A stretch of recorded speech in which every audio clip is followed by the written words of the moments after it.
right, everybody, welcome to another episode of the Input Output Podcast. Whoever you're listening, however you're listening, we appreciate you so much. And I guess E's going to be the salty one today since he's already throwing shade against our audio recorder.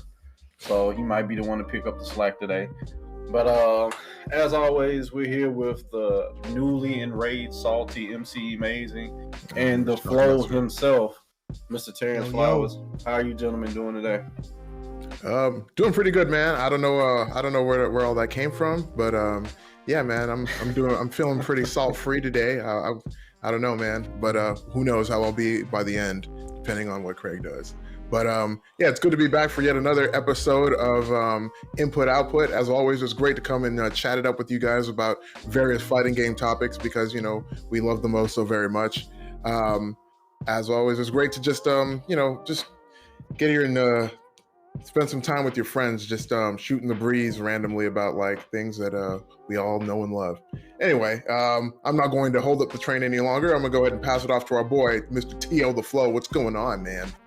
Hey, always back. Always glad to always back. Always glad to screwing up already. Always glad to be back on the show. I don't know where all this salt from Amazing is coming from. I mean, when we started the show, he seemed pretty salt free to me. So I don't know. I guess within the past like 30 seconds, just a mountain of salt appeared behind you or something like that. But anyway, I'm ready to get into some topics today. Based on what I know, I think that this is going to be a very interesting discussion. It'll be one for the record books. So I'm ready to get into it. All right, well, I'm glad to be here today, too. I'm looking a little orange on the screen. Hopefully it's not too bad. I'm looking a little oompa-ish. But, yeah, so I'm happy to be here. I mean, the fighting game community is always entertaining, to say the least. So, there's just been... I mean, did y'all happen to see that response video Rob TV made? To the yeah, West I did see that. That was hilarious. I did see it. That was pretty funny. See that. Yeah, that was hilarious. You got to watch it. Basically, the West Coast, Chris CCH, Flaquito, and Filipino Man called out Rob TV and some people in the Midwest to do a 5v5 at whatever tournament they choose. So Rob TV called them out at Combo Breaker. Oh, so nice. We got a 5v5 and Street Fighter 5 coming up. But Rob's TV, his response was hilarious. And even the West Coast, I like stuff like that, some throwing some entertainment in there, some friendly competition and stuff. That stuff was so hyped during like the Street Fighter 4 era when we used to have like those 5v5 versus certain areas and whatnot. So I'm glad to have that kind of stuff back. Yeah, I remember the MK one. I think it was Texas versus Florida. That one was really, really hyped. They had I forgot what tournament that was at, but I think that was a 10v10 if I remember correctly. It was pretty humongous. But yeah, so we have so this week we don't have a plethora of topics, but we're gonna do something a little different. We have one topic that I'm sure could last us, minimum at least 30 minutes. Because with everybody having their opinion on this and the different things that we've seen online. And that's about fighting games actually going to free to play. So Maximilian is the one who really kind of, ignited the fire on this. I mean, he's probably the biggest fighting game content creator we have. I don't know anybody else over 1 million followers. So he was talking about it, the pros and cons, and he wishes fighting games go to free to play. I mean, he's basically starting this thing now where he twists every single thing he has and good luck hoping that this actually happens. Basically because I mean, if you've been in the fighting game community, we've noticed lately that they're kind of expensive. I mean, $60 base game, you're coming out with DLCs that are $25, $35. Then you got costumes, skins, season passes, and all that stuff. I mean, you have a bunch of things. So it comes up being expensive, and Twitter showed me how much DOA DLC content costs altogether. That blew my mind. That was over $1,000 of content that was mostly just costumes. I was like, this is outlandish. But but okay, so we'll kind of do this like open floor discussion. Nice. But like, how do you guys feel about fighting games actually going to free to play? You think it's a good idea, bad idea? Do you think it should just be thrown in the fire and never be talked of again? You know, I can understand the argument why Max would like to see fighting games go free to play, just because it would just eliminate a barrier to entry that prevents a lot of people from jumping into it. Because I think when it comes right down to it, fighting games, a lot of them, they're not really worth $60. If you really sit down and think about it, they are not. Well, I guess I can say 70 now because that's the new threshold. But a lot of games that come out at launch, they're not worth that $70. Like, I'm sorry. Like, look at Guilty Gear Strive. When it came out, you had, your story mode, but it's pretty much just an anime and you watch it, which there's nothing wrong with that. But, yeah, it as a game is not really a game. And then you have, your online modes and like arcade and some other stuff, but that's kind of it. And if we look at the way the game is now, there's a lot more stuff that's been added to it. But what if all that had been there at launch? Then it would have felt more like a complete product. And then they could have continued to add on to it. I'll give you an example. Like, look at NRS games like MK, Injustice. When those games come out, they are fully fleshed out releases. And that's something that's been discussed time and time again. I think even on this podcast, we brought up how NRS, they're the undisputed kings of content. And mainly it's the Japanese fighting games. Like, a lot of the Japanese fighting games, they just aren't touching that. They're still coming out with like this bare arcadey kind of release. Yeah. And I think if we remove the big $60-$70 price tag, I think that will make the barrier to entry a lot easier for newer players, just because if they want to give the game a try, they could just jump right into it. They don't have to worry about buying a new game, and they could go from there. I just think that free to play is the natural evolution, or at least I think after Project L comes out, a lot of games are going to go free to play, because once Project L succeeds, and trust me, that game will more than likely succeed because Riot is just on a roll with everything they do. I guarantee you all the other companies are going to follow after. So it's not a matter of if fighting games go to free to play. I think it's a matter of when. Yeah, I think definitely. I think I agree with you there about it being basically like the next evolution of like how fighting games are going to go, man. Because I mean, I always like the idea of like when was it Killer Instinct? You know what I mean? Like you could just like play Killer Instinct, and you could just buy whatever characters you wanted. They had like packs and stuff like that if you wanted to get everybody. But if you didn't want to get like every character, you didn't have to get every character. So I mean, they let you get. I mean, that's like. Because it's like they're letting you get selective with how you can basically customize the game, I guess, in a way, right? Because now you're like, okay, well, I only want these characters in the game. I don't really care about these other characters. I'm not going to play them. Not interested. And if they become interested later, then they'll just be like, I can still buy it. And then, in addition to that, it's like we always have like the costumes and stuff like that. Which I mean, to me, like. I'll spend money on a costume, man, like in a heartbeat. Like if it looks cool, I will definitely buy a costume. So I don't know, like games going free to play, I think would just gives me a little bit more freedom, I guess, as a consumer, because and plus like that barrier to entry, like you're saying, because it's like, first off, $70. Are they really charging $70 for games now? Is that for the next gen versions like PS5 and Series X and everything? Really? It's 70 now. Yeah, it is 70. Yeah, that's definitely Oh, if you're buying the next gen version, now if you're just buying like the PS4 version, then that's still 60. But yeah, you want them 4K visuals, you got to come off that extra $10. Man, it's like, dude, in 30 years, we're going to be another 30 years, we're going to be paying like $150 base price for a video game. Well, hopefully, everything keep going up. Yeah, probably. Yeah, right. Gee, good point. Yeah, man. I don't know, like. $70 is a lot, man. I think I'd rather just have the game be free to play, and then you can just buy $70 worth of content if you feel like it. Yeah. Now, I will say I have seen this argument that some people make about, well, you're willing to pay $70 for any other AAA game. Why don't you pay $70 for a fighting game? Well, let me tell you what. There's a difference between the way a fighting game comes out and something like Elden Ring comes out. Elden Ring right now is like content king in terms of like single player games right now. Like that game is full of so much stuff to do. You could argue that it's worth more than $70 just from the amount of playtime and the exploration, everything that people are getting out of it. People are loving that game. But when it comes to fighting games, it's like you go in. I'm looking at it as more from like a casual perspective, because if you're a hardcore fighting gamer, then yeah, you're gonna buy most of like the major releases and you're gonna give it a try. But if you're more like a casual, when you come into it, you don't want to buy a game and then just lose over and over again online, or Right.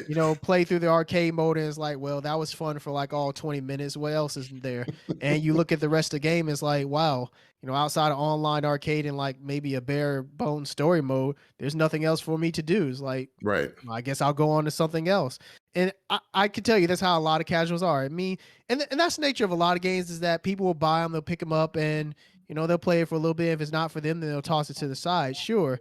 But just when it comes to fighting games, it just feels like fighting games just haven't really evolved much in terms of the content, specifically like the Japanese games. It just feels like the content hasn't evolved, heck, since like the PS2 era. It seems like we have some of the same modes, and you would think some of the stuff that are staples, like frame data, hit boxes and everything, you think that stuff would be a staple in every fighting game, but we still haven't gotten to that point yet. So yeah, I don't know. There's a lot of issues with fighting games, and I think that and not to say that free to play doesn't have its issues. I mean, there definitely Right. can be some predatory practices with it, but I think that there can be some benefit to considering what a free to play fighting game would look like. I mean, we talked about this earlier. Look at Virtua Fighter. When that Virtua Fighter 5, when they released that on PS4, it was pretty much free for PS Plus for a couple months, and Yeah. supposedly that did really well for Sega. So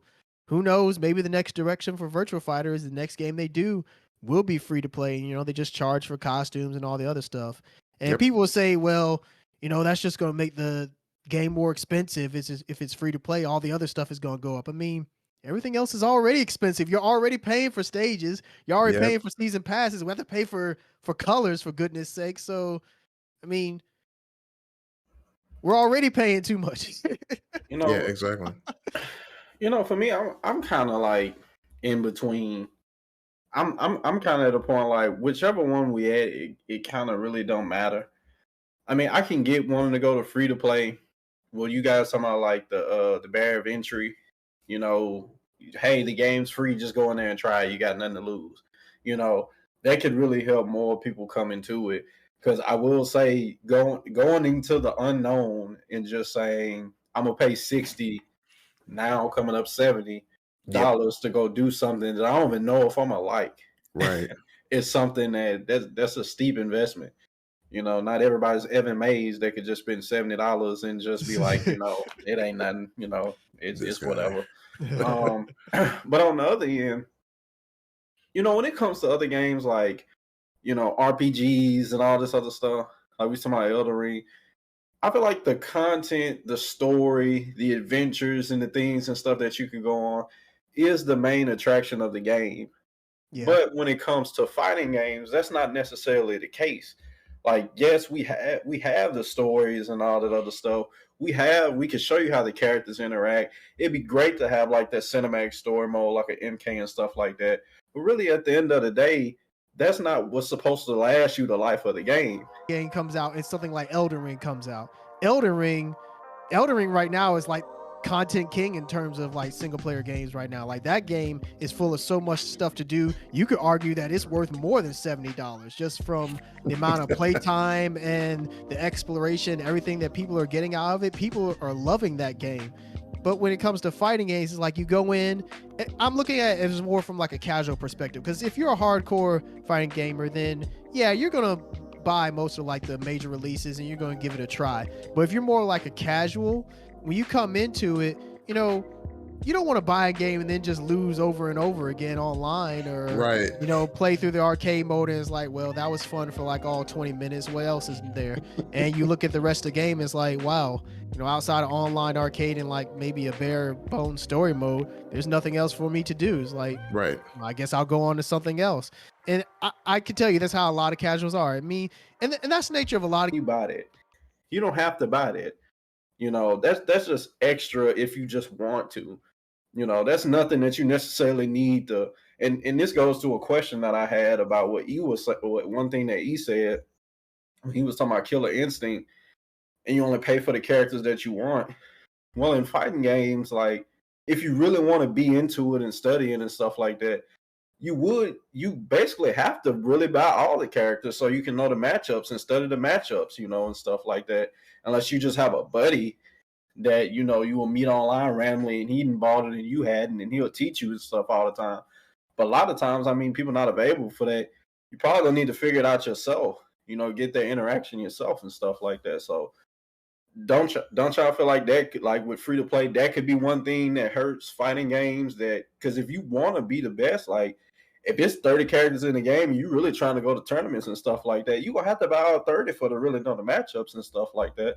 So wouldn't you say that's kind of one thing that would happen if we went free to play? I mean, like if you're really that into a game, you're probably, I mean, you know what I mean? You would have done that anyway, right? Because I mean, in just about any situation, right? You buy the game and you have the whole roster of characters, right? And then they put DLC in, right? And you buy that too. You're always going to buy the characters no matter what, like every single time. So I mean, you know what I mean? If you're going to buy it then, like you might as well, like, you know what I mean? Like if you're going to be buying the DLC, then you can go ahead and just buy it this way too. You know what I mean? I'm not trying to say that you have to do it that way, but I mean, if you're really into the game, you're going to just buy all the characters regardless, whether they're all given to you at the same time and then like distributed after that, or just distributed like, in a pack or 1 by 1 or 10 by 10 or however after that. You know what I mean? So you're asking, I guess, can you kind of repeat what it is that you're asking, Rex? Oh, well, just did you have anything on overall what I said about like, it really not mattering which one it is? But the main question, the question I had at the end was like with free to play, the thing was you could buy whatever characters that you want. But I mean, at the end of the day, if you want to really be into fighting games, you're gonna have to buy all of them anyway. Yeah. Not that you're gonna play them, but you want to at least know the matchup, how this character works, and all that other stuff. And that's an element of fighting games that I think that could stand to evolve to the way that we get characters, because I know there's the discussion has long been had about how it would be great to at least have the ability to select a character in training mode and just like fight against them or see what they can do, but you don't have to like actually buy them. Like if you want to use the character, like use them online and everything, then yeah, sure, you can buy them then. But if you're just wanting to learn the matchup against a character, like have them as like a training mode dummy or something like that, it seems like that would be a pretty good idea, but it just seems like that's not something that's been explored in any fighting game. I know that that's been something that's been brought up on like forums and like Reddit and everything, and people have had that in discussions like, why don't we have this? But it's not something that any company has ever looked into. I mean, I agree with E that, regardless, I think if you're, and that kind of goes back to the hardcore versus the casual thing, is that the hardcore person, the hardcore fighting gamer, they're going to buy it no matter what. So, I mean, regardless if it goes free to play or if it's a full price game, they're going to buy it. I mean, it's just the price that you pay for, being someone who's into into fighting games like that, is that you want to get on top of the new releases and you want to experience them pretty much when they're at their peak. But I don't know. I mean, yeah, just either way, if you're a hardcore, if it's free to play, you would get all the characters that way. Or if you would, if you had to pay 60 for them, then you do it that way too. So I don't know. I guess I don't really know quite how to answer the question, but that's just my take. Yeah. Do you feel like when it comes to fighting games, like the story and stuff like that, isn't necessarily what draws people into the game, and it's the endless grinding, matches, competition, competitiveness, and stuff like that that draws people in? Because, like I was saying, in that case, I really kind of feel like it doesn't matter if the base game is 60, then you're paying like however much for the DLC afterwards, or it's free to play. I mean, if everything you pay for the game comes out to be $150, I feel like that's worth it after like 6 years. Like if Street Fighter V is out 6 years, you've done all that matching, all that time. I mean, people be putting like I mean, 100 hours, 150 hours, 200 hours in a game. Like, I feel like that's worth $150. So In I'll my say opinion. this. I'll say. Oh, I'm sorry. Go ahead. You can go ahead. No, go ahead, man. What are you about to say? I was just gonna say that. Well, let's look at Street Fighter V when it launched. I mean, if just fighting is what you want to do, I mean, Street Fighter V supplied that because that's all you were gonna do was just fight. Because that game didn't have anything at launch. The only single player content you had was survival, and yeah, that was something. But I don't know. I feel like fighting game, like I said, if you're gonna charge that full $60 price or even $70, I feel like there just needs to be more there. It's like if you're hardcore, then yeah, the story and all that stuff may not be the draw, but I think even the hardcore would like to do some stuff outside of that. It's like when you with Soul Calibur 2, Soul Calibur 3, like those games had especially 2, I think. I forgot what the mode was in 2. Do you remember E? Oh Like man, what the I single know player mode was in 2? I know what the mode you're talking about. I don't know. I don't remember the name, but I know what you're talking about. Yeah, like Soul Calibur had that kind of stuff, and even Virtual Fighter 4 on the PS2, it had like its world tournament mode or whatever it was called. But just stuff like that, I think would help to sell like just a base $60 game. I don't know. I'm just of the belief that fighting games, when they come out at launch, it feels like they don't have as much as they could have to really entice the average player. Like I said, Yeah. if you're hardcore, you're going to buy it no matter what. But if you're just the average casual, I think there's some hesitancy there because it's like, well, what can I do outside of just fighting? Mm-hmm. One thing I was thinking about is like that would really help. I guess fighting games, like especially we're talking about like marketing it to like people who are a little bit more casual, and there've been games that I've people have been played in the past. Like I'll take it as for example, like Persona 5, right?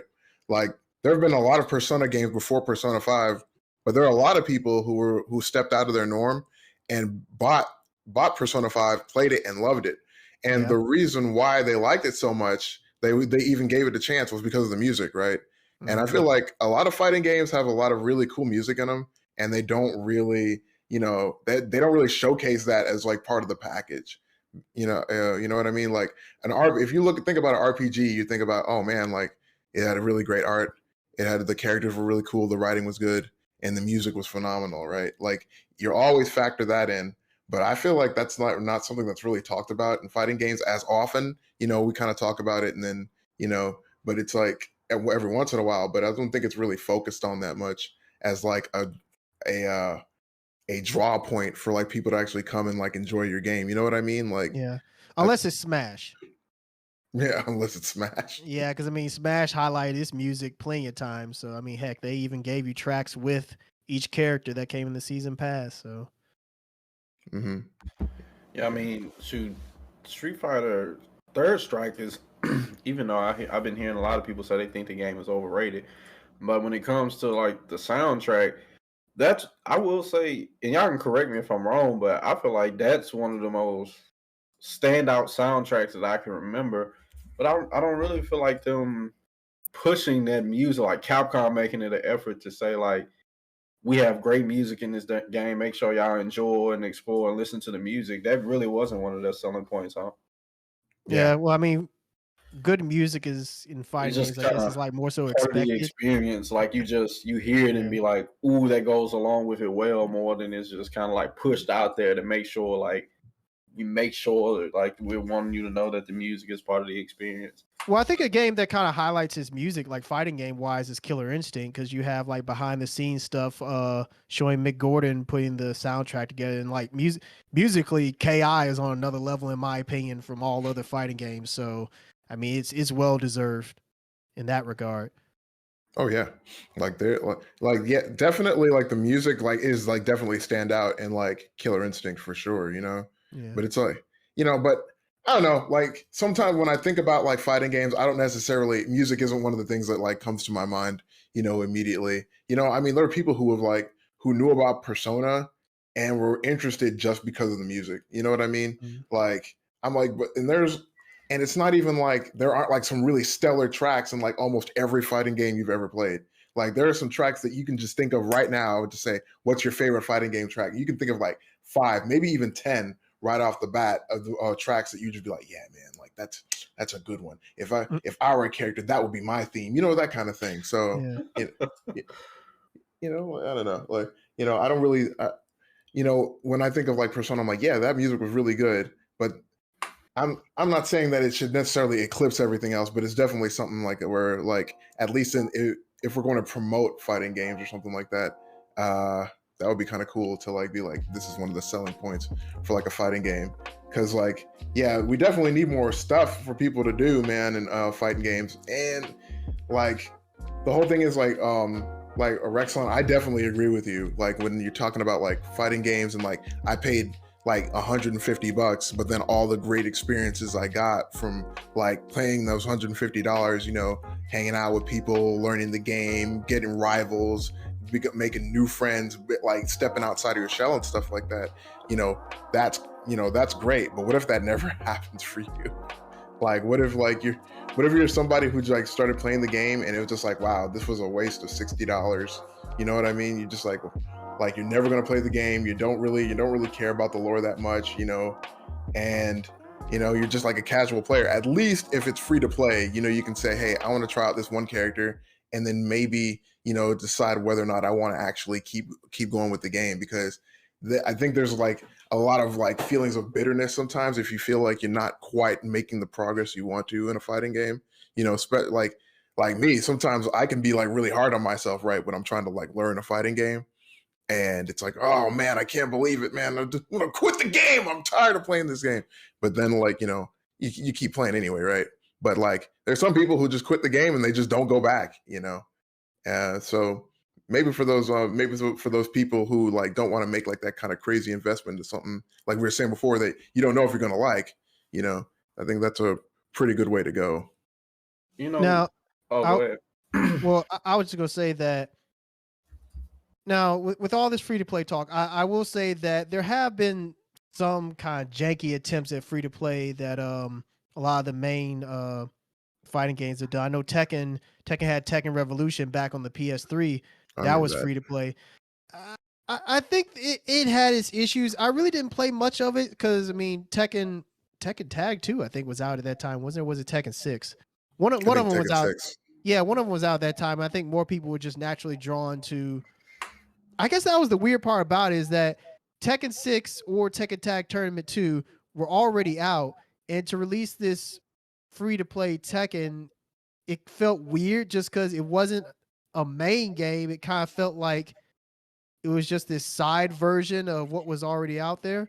Yeah. I don't know. It was kind of weird. And DOA, I think DOA 5, it had its core pack where it was free to play, where, it had a couple of characters, and if you want the rest of the roster, then you just had to buy them. So I don't want to give this idea that it hasn't been tried. I just think that we haven't. It hasn't been done quite right just yet. Yeah. I feel like there hasn't been a fighting game developer to really nail the free to play model. I think KI is probably the closest that's come in terms of doing it well, but I don't think there's a true free to play fighting game that has come out yet. I'm curious to see how Multiverses is when it comes out, since that's supposed to be free to play, and that's going to draw a lot of people to it just because you don't have to worry about paying anything for it. And of course, when Project L comes out, I think that's going to change the game, but that's still a couple of years off. So yeah, we'll see. But what were you going to say, Rexon? I'm just glad we're having this conversation because, everybody has their own perspective on stuff and everything. Because, like I said, for me, like, I just really feel like if most people just sat back and just thought like, okay, do these games that I buy really bring me any type of value? Do they really bring value to me? And a lot of times with fighting games, like for the people that's within our community, I can really only speak for the people within our community because those are the ones that we in. You're really not speaking with the casual about what they feel about fighting games because they really just don't know. They're just kind of like, hey, I don't play. I mean, I could sit here and watch in the background as y'all talk, but I don't know. So for the people in the community, when it comes to changing it to free to play, like I really kind of just never got it. So that's why I'm like happy to hear y'all opinions on it because, that's how I've always thought. Just like man, if you spend $150 on a game you've been paying for 3 years, like you can got your money's worth. I mean, you can spend $150 in fast food in a month if you're not careful, And I feel like that in a month versus three, like you got way more value out the video game, So whether it's free to play or we keep the $60, it stays the same. And to hit on the story, like, and I can understand with MK, they would. I mean, they make a game feel like it's worth $60. Like Terance said, like the story, the content, the gameplay, all they got the whole total package. And then you get new story modes and add-ons and stuff like that. With the DLC that they bring and stuff like that. But I can remember growing up, like I can't really say too much that like there were certain games who did it, like Soul Calibur, that made sure that they made a point to put in like we really want you to care about the story too. We want to take you on a journey. But a lot of times, like when we were playing like those Street Fighter games and stuff growing up, you really didn't learn too much from the story within the game. And that's kind of how they've been for a while. Like when you was playing the story mode and stuff like that, on Alpha 3, like you going through the story mode, the two people show up.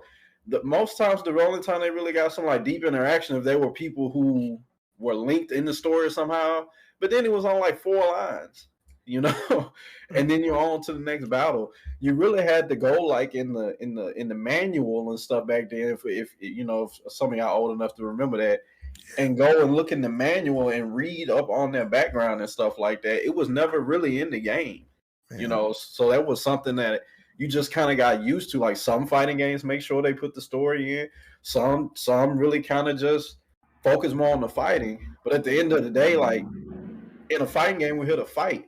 I think fighting games are kind of closer to Call of Duty for me when it comes to like playing experience. In Call of Duty, nobody, like really a lot of people didn't care about the story. We just came in and started shooting, straight to the online multiplayer.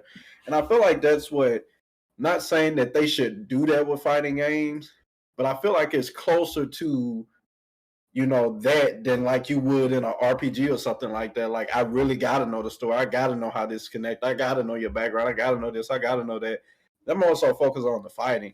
So when you look at it from that mind, like that we're focused more on the fighting, you can see why they priced the game probably at 60, because what it takes to make the game and the years that you're supposed to put into it. I mean, base game, what the game comes with, the fighting aspect, that's supposed to last you for forever. Yes, there's going to be patches and this and this and that, but that's going to last you for forever. When it comes to like RPGs and stuff like that, I mean, I hope it don't take you 3 years to finish an RPG. You do have replay value. Yeah, they have replay value, but at the end of the day, like, once you do that run through, I mean, that's kind of much it. But anybody else got something to say to that? I will say that. I mean, we do have. I mean, you mentioned COD. I mean, Warzone is a thing. I mean, people play that. That's free to play. It's like, so you have your $60 option and you have your free to play option with Warzone. So now, I guess let me just set the record straight that I don't think every fighting game needs to be free to play. I don't think that that's even really going to happen. But I do think that's an option that some fighting games could stand to look at. I guess like if you are going to come out with this fully fleshed out package, and you just kind of want to have because games right now, like fighting games right now, they're kind of going down the games as a service route where they release this package and then they just kind of keep on adding to it as it go. And a lot of times it feels like what they give you in the beginning isn't that great of a package, but it becomes better over time. I mean, look at Street Fighter 5. It's like the package they gave us. It was like, what is this in 2016? Yeah, I bought Street Fighter 5 at full price. And you know what? If I had to do it again, I probably wouldn't buy the game at that price. I would just wait it, just because as a full $60 game, it just was not worth it. It just, the value just wasn't there. Yeah, the value was not there. And I think that if we're going to make the argument against free to play, if we don't think free to play fighting games should be a thing, then I simply just want the base games to be worthy of the price tag. That's all. And just add features that should be standard for all fighting games now. Give us the frame data, give us the hit boxes. I don't know. I can't think of the other stuff off the top of my head right now, but just give us all the stuff that fighting gamers have been asking for years now. That should just be staples in fighting games. So, if you're not going to give us the story and all that good stuff, fine, so be it. I mean, it's whatever. But at least give us the basic features that a fighting game should have. And I will say, if you're not going to do like story content, heck, like look at Guilty Gear Strive. Recently, that diorama mode that they came out with, that's pretty cool. I'm not going to lie. I've seen people create some cool stuff with that. And they have the online combo creator or whatever it's called. Oh yeah. Yeah, that's really cool. I mean, that's something that I think should be in every fighting game from now. So yeah, and maybe my argument now is transitioning more from like free to play to just like what I think a standard release should look like.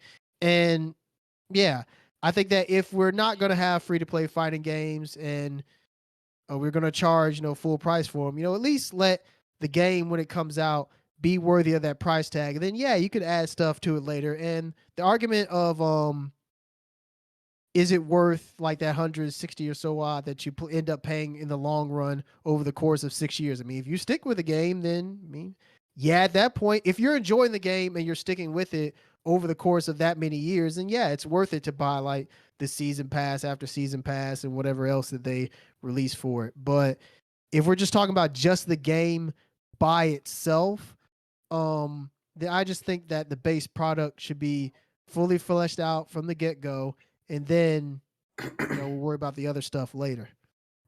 Yeah. I think I like to kind of piggyback on that. I think what was that? I lost my train of thought. Rev up your fryers. Rev up your fryers. Rev up those PlayStations. I'm ready to play some games. But I feel like if we're not going to have story, and that that's like I said, like I'd like to have some story, but okay, fine. Or even if that's not an option, okay, fine, no story. But the game, like the actual like fighting game aspect of it, needs to be able to stand on its own, and it has to be like it has to be strong. It's got to be really strong, and it's like Terance was saying, like all that's stuff like the combo maker and stuff like that should be included. Like if you really want to have like a strong fighting game package, like what else? Online training mode. I think that should be like standard at this point. I don't know why it should be. Like we've had that sporadically in games in the past, and we just can't like seem to just get it like consistently in fighting games. It's just weird to me. You would think there would just be like this uniform, there'd be this formula that every developer would follow for what features to put in their game from now on, but it just seems like we still haven't hit that point. Yeah, I'm like it's almost like the left hand doesn't know what the right hand is doing. Yeah. You know what I mean? Like we're just not talking to each other. Nobody's sharing notes. It's all like it's everybody for themselves. So we're not like we'll steal your idea, but we're not going to actually ask you to like share your idea with us. You know what I mean? So, I was sitting here looking at just for an example, the last Street Fighter V Season 5 roadmap. How much was that when it came out? Like how much was it? How much was it? There were two versions. One was, if I'm not mistaken, just the characters. That was $30, and I think there was a version pass where and the character pass. Yeah, there was a character pass. Yeah, like you just said. Yeah, the premium pass. I think the premium, if it wasn't 40, I think it was 35. I don't remember. The character pass was $24.99. The premium pass was $39.99. Okay. So I was really looking at this just for to think like, okay, if we did break this down in a free to play type thing, do you think they would still release it as passes like this, or would stuff kind of would it all be individual? Because I was thinking like, let's just say this character pass, the character pass right here is $24.99. So you got the 5 characters. Then you had 11 came with the premium pass, but you had the 5 characters, the 5 costumes, and 6 titles. Like, how much do you think characters would be individually in free to play? Because, and then like the 5 costumes that came with it would have their own individual prices. So do you think like it would just come out being more in the end if they did everything separately? Because when you bundle stuff, it's automatically, I mean, just by common capitalism, when you bundle stuff, it comes cheaper. But if you separate it, it's going to be more. So is that really worth it? Just because and if it's something that's going to be for years, you're going to continually do that system. So is it really worth it just to not spend a $60 base price just to go into free to play? But maybe that's just my lack of experience with, playing free to play games. I just haven't played it before. I think that kind of falls on the argument of, because it's free to play, people think that everything's going like triple in price. I don't think that's necessarily the case. It depends on how the developer does it. Because let's look at Riot with League of Legends. I think, and I guess this is another aspect of free to play games that we have to look at. That if you're not paying like the full $60 price tag, then really what you're paying with time. Because a lot of times,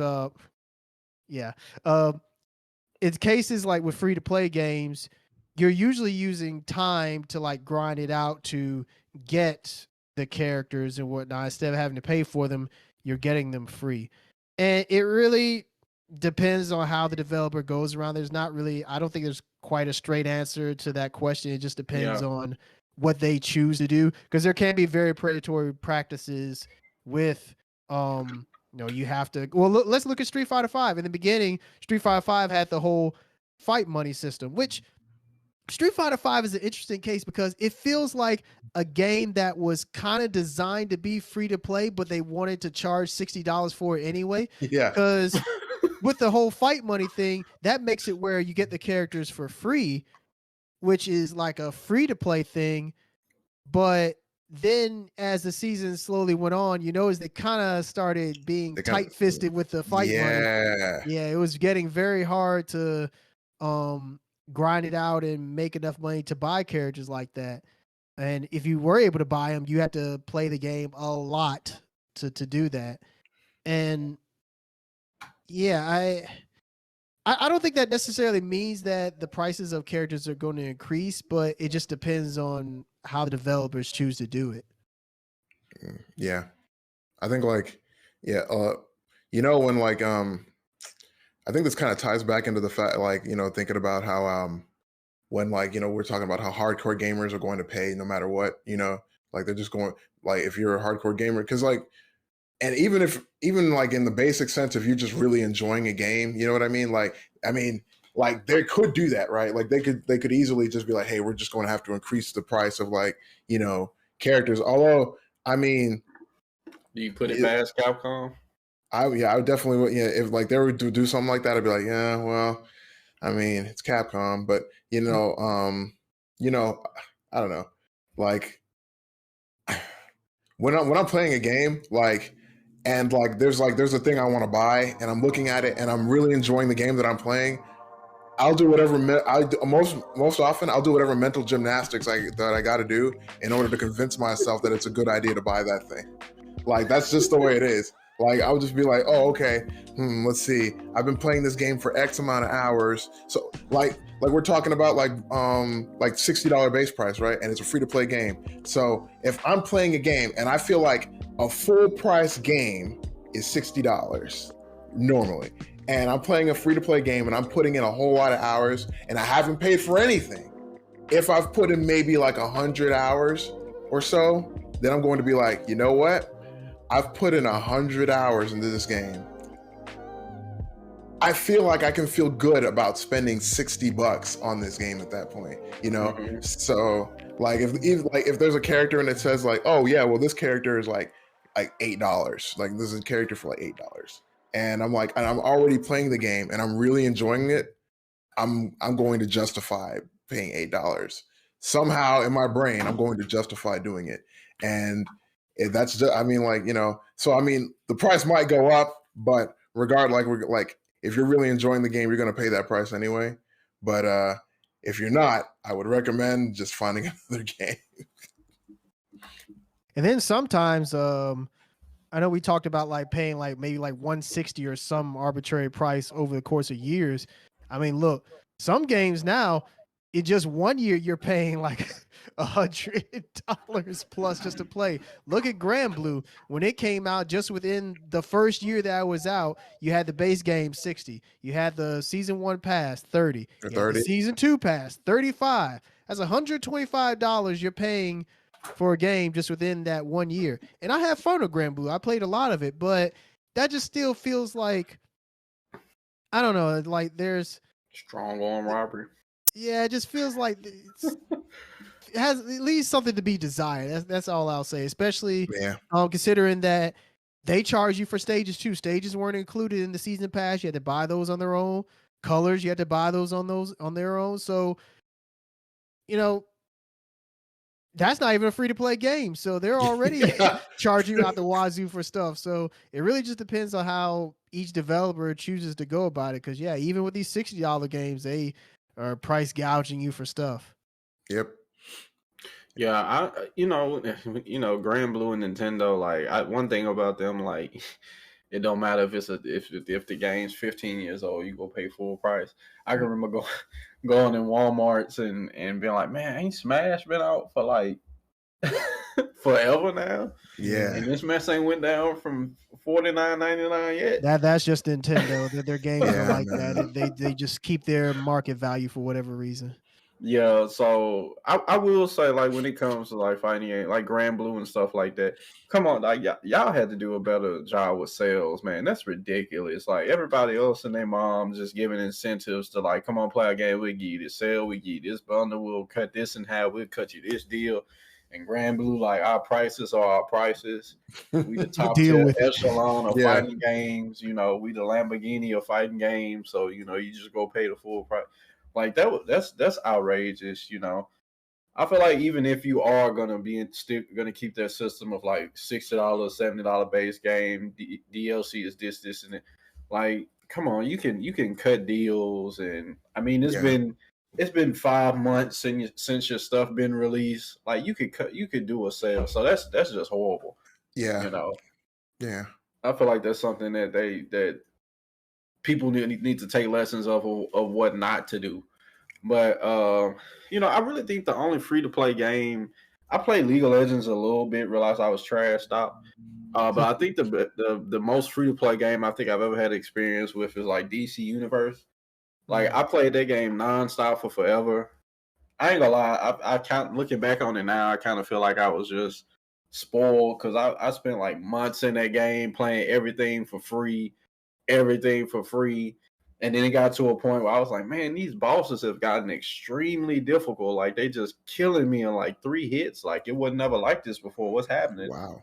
And James was just like, oh, you basically you put so many hours in the game. I mean, you basically reached to a point to where you're gonna have to start investing some type of money to get better if you're gonna like do these bosses and stuff. You got to pay to win. Yeah, Right. it was. I mean, and I could understand it. Like, I had been putting like a month and a half into the game, consistently playing it. I was like, man, it's kind of like what you saying. At this point, I could at least put like $15 in or something, you know. But I just straight up quit. I was like, oh, if that's what I got to do, I just stopped playing it.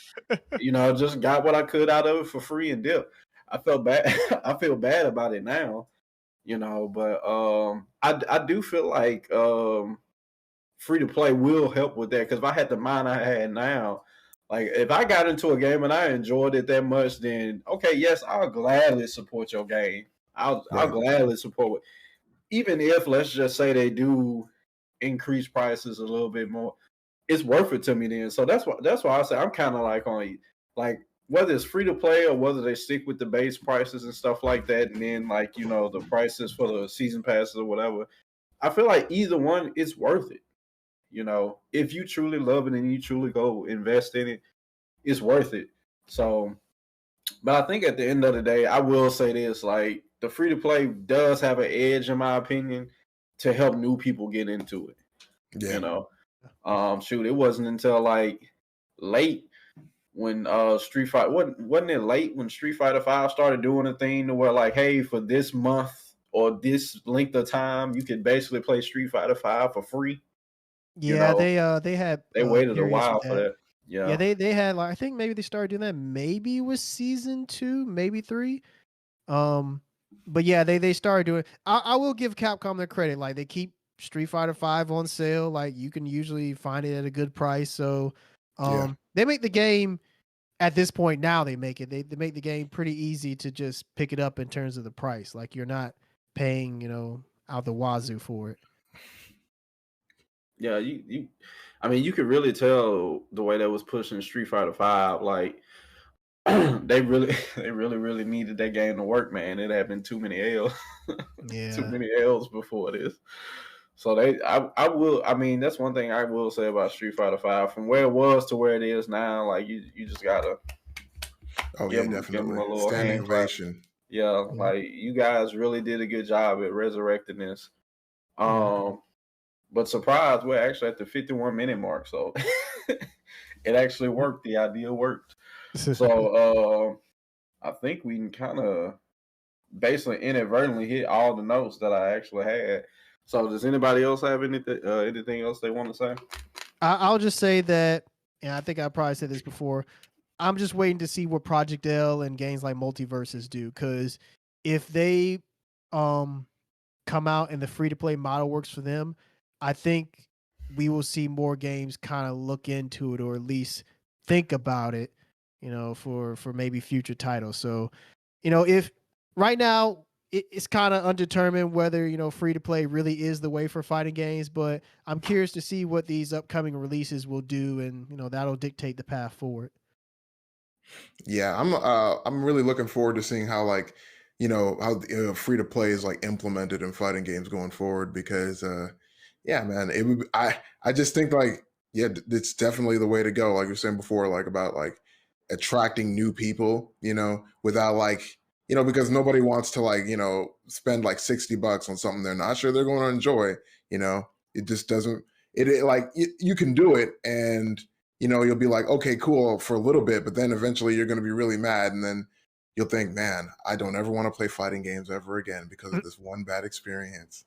I mean, but in addition to that, I just, when you guys were talking about like Nintendo never drops their prices, can you imagine if they would be like, yeah, man, we're still selling Wii U games for full price? You probably are. I'm like, no, man, these are not dropped in value at all. Full price. The Wii Xenoblade U, X, hey, that's probably still full price. I wouldn't be surprised. I really do think Project L is going to be the game that really just comes and like sets the landscape. I mean, it's kind of like something that we know is just. I forgot what game it was. There was a game where the nearing danger, you could see it like in the skies, like off, in the solar system or something. And like as you got further and further into the game, you could see it getting closer and closer to the Earth. I forgot what game that was, but Project L is basically Wait, like, are you talking like the moon coming closer or something like that? it was like some type of like foe or whatever it was that you were gonna have to fight basically towards the end of the game. Like it Like was Majora's getting, Mask? I Like forgot what Legend game of it Zelda? was. Are you talking like where the moon is coming close to the planet and you have so many days to stop it? That Is that might what have you're been talking it. about? Like I didn't straight up forgot. I just Okay. remember that picture That's the in my only thing I can head. think of when you're talking Yeah, about something coming close to the planet. That's the only thing I Yeah. think of, unless you're talking about Supernova in Final Fantasy Fantasy 7. 7. Yeah. but yeah, like I just see like Project L is that like we know it's coming, it's gonna get here, and when it gets here, it's really gonna change the landscape of things because when that game was announced, I mean everybody in the FGC was basically just saying like, look, I'll put down whatever I'm doing to focus on this. So I think they're really gonna come and like really change the landscape. Um Hopefully not too bad or not as much, but they're definitely going to make an imprint. And Oh if yeah. they come in and they're very, very successful, the scene really takes to them, and they can really shift the market. And I mean, other people have no choice but to follow a winning formula, you know. So I really think they'll do that, and we'll really see then, you know, how effective like as Terance has said, how effective it can be within the FGC. I mean, I don't think it's nothing that's impossible. I think it's something that people would even, you know, most people would be receptive to try. So, but I think then we're really, really going to see. We still don't have any idea of when that's coming out, but you know, it's looming in the distance, coming to take your money. So, so I mean, I guess we don't have any salty runbacks this week. I guess my only, if we did, I mean, I guess I could say my only salty run back would just be, you know, everybody, let's heal the world and make it a better place. We don't have to bicker and banter and fight. You know, it's been a lot of kerfuffle in the FGC this week. So, you know, I mean, I'm sure if you've been in the FGC, you know what it is. We really don't like to talk about things like that on this show, but just vaguely, I'll say like, hey, man, you know, let's just find solutions to problems and not just keep pointing at the problem. Like, look, it's there. It's right there. What are we gonna do about it? Let's just keep talking about it. Like, no, let's just find solutions to issues. So, does anybody else have a salty run back? No, I guess the salt mines are dry today. I mean, nothing but sniffles. So I think your statement was a good one to end it on. Yeah. So, all right, guys. Well, hopefully you guys enjoyed that banter. If you, you know, I actually might just put like a full episode of this up on the. We might try that out this week instead of breaking it into episodes. I might just be like, look, here's the whole episode, and then people can like give their conversation and stuff into YouTube. So we might actually try that this week. Yeah, they might light us up in the comments. Hey, I tell you what, hey, I'm gonna look at the camera. You got something to say? Say it to my face. Don't hide behind the keyboard. Come see me. He bitches 500. No. Yeah, I definitely don't bitch 500. No, but seriously, like, hey, if anybody in the comments, if you actually have like something to contribute to this discussion, feel free to do so. Like, you know, hey, I'm definitely open to discussion on this because I mean, I definitely don't know anything. I just gave my points on it, and they might be bad points. You all might be able to get in the comments and tell me what's what. So yeah, feel free to do so. I'm all ears. Yeah, man. Like you said, like the man said, you know, feel free to like, you know, do what you know, express yourself in the comments, you know, and you know, don't hold back. But you know, I'm not gonna read the comments anyway. You know how it goes. So you know, just do what you do. You know. Yeah, I'm sure not MC Mays will come and read them. That's right. To you. Yeah. But so hope you guys enjoy. We see you on the next one. Peace out. Take care. Love, peace, and hair grease, everybody.